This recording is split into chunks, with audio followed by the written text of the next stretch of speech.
I'd really like to travel solo, but I'm not sure how to do it.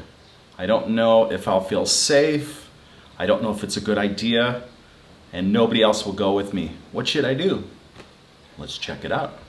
Hey, Vern. Hey guys, Vern Danke. Today's video, we're going to talk about traveling solo.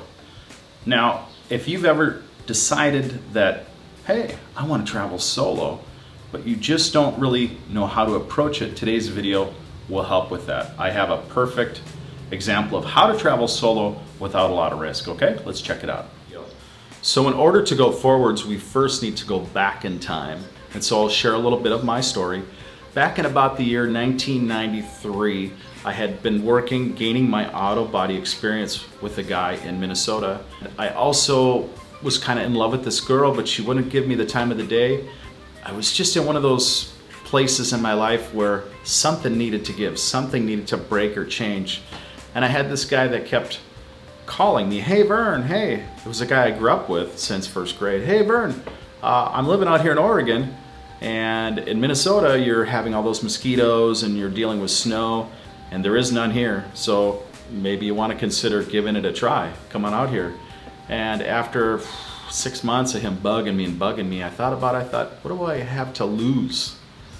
Yeah, I'll give it a try. So I fixed up a car and I loaded all my junk in the car and I headed west.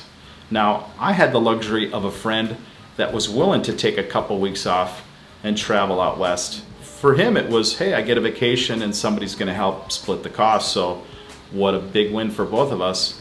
And so I didn't have to travel alone at that point, but it was my first push into getting outside my comfort zone and going outside and getting to experience what that was like. Now, when we got to Oregon, Brian introduced me to a very affordable place to stay called a hostel. Sometimes it's known as a youth hostel, but it's for all ages. And what a hostel is a place to stay with very simple accommodations, maybe a bunk bed. Some do have private rooms, but most of the time it's like a dormitory style sharing. And each hostel has a kitchen, and they also have a main room, kind of like a living room, where people can hang out and talk and get to socialize. And so I got to experience the youth hostel experience. And for me, that was pretty cool because I was able to chat with people all over the world. And the neatest thing about that is it inspired me. Talking to these people, and they're telling me about their trips and their voyages, and I thought, what a boring life I lead. I talked to two guys who had been bicycling from New York all the way to Oregon. They're from Germany, and then they were heading back before their vacation was up. I talked to another kid that was from Yukon, Alaska, biking down to Baja, and then he was going to bike up to California and then begin his school year. Talking to these people, I felt alive because I thought, wow, I'm not doing any of these things. I need to get out, I need to explore, I need to find out what life is like. So once I was settled into Oregon and Brian had went back home to Minnesota, I decided I needed to do a little traveling. So that was the first thing that I would do when I decided to go out. I'd look for a hostel. And what I discovered was if I was uncomfortable about traveling in an area or an area I didn't know, or I wanted to experience something that I wasn't aware of, I talked to these people in the morning or at night in the living room area of these hostels, and the people would tell me, hey, there's this going on, you're welcome to come with. Or you could ask somebody, hey, I'm planning a trip to go here, is anybody interested? And what'll happen is you will make these connections and you don't have to travel alone. So when you meet these people at the hostels, they're about as receptive and open as most people could be because they're in the same boat as you. They're wanting to experience something new. Everything's new to them. And they feel more comfortable if they can connect to other people to do these things. So it's in your best advantage to find these people to travel with and to do that. And it's very easy to do. People are almost looking for that connection. They want to share the moment. They want to connect to other people.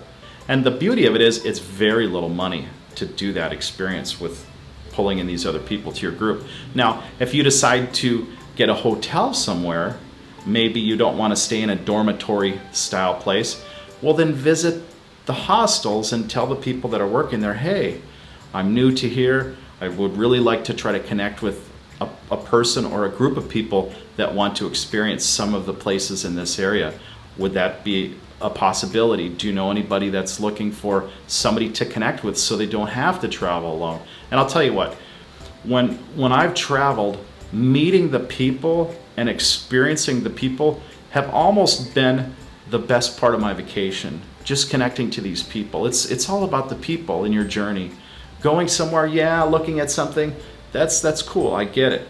But when you get to connect and make those relationships, that's the total high for me when I travel.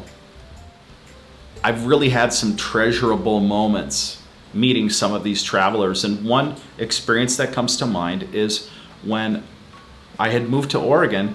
I had spent probably that year and the following year traveling up and down the West Coast, all the way up into Canada.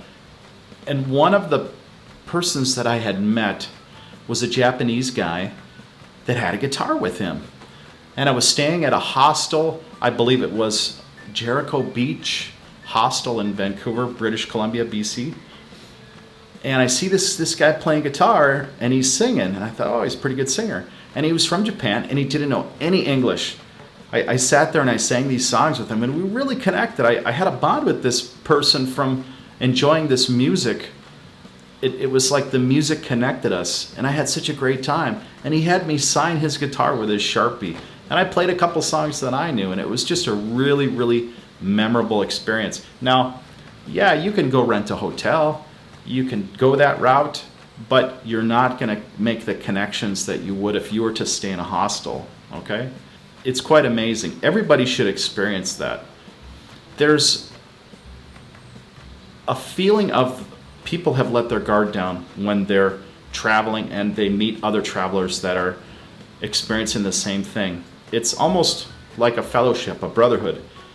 I've never experienced that being in a lonely hotel room, being in a B&B.